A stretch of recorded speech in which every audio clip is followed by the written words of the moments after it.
Assalomu alaykum. Kanalimiz a'zolari hamda YouTube tomoshabinlar. Barchalaringizga xayrli kun tilagan holda videolarimizni boshlaymiz. Anchadan beri to'g'risi video qo'ya olmayapmiz. Vaqt bo'lmayapti. Hozir mana qovun ko'chatlarimiz 12 kunlik Yagomisga ekilgan. 50 kunlik turpoq bilan holati yaxshi. Hozir mana shu yerda shabadalatish uchun yo'llarni ochdik. Biz qanaqa mutaxassis emasmiz, so'rab sekinasta o'zimiz yetishtiryapmiz. Mana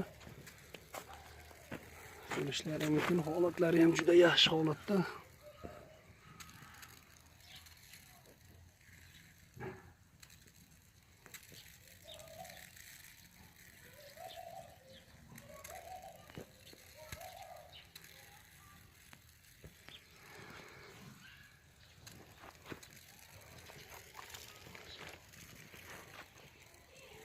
Bu tomonda mana shu erta pishar oshqovoqlarimizni ham ko'rishlaring mumkin. Mana holati yaxshi. Mana shu tomonidagi nimagadir kechga qolib ketdi, namligi tushib ketdimi, sekinasta chiqishyapti bu yerdagilar ham. Yagomis bizneslarimiz ham davom etmoqda. Hozir mana shu suv berish jarayoni. Mana shu ayniqsa qishloq sharoitida chorvasi bor insonlarga juda qo'l keladi, hamda dehqonchilik qiladiganlarga o'zidan o'g'it chiqadi. Ikki tomonlama foyda olishingiz ham mumkin bu Yagomis biznesini boshlab. Bu hech qanaqa dunyo vaqt talab qilmaydi. Mana shu go'ngni tashab mana shunday holatga keltirib qo'ysangiz, bemalol bitta ayol kishi ham suvni mana shu avtomatik holatda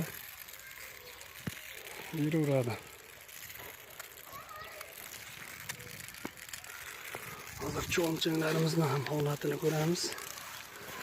Bu tekin soldat xizmatchilarda mana cho'lchanlar.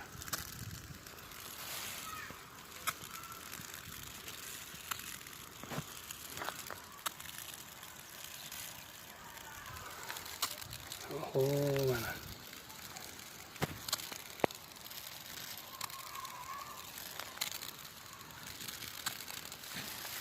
Kimgadir cho'lchan kerak bo'lsa aloqaga chiqaverasizlar.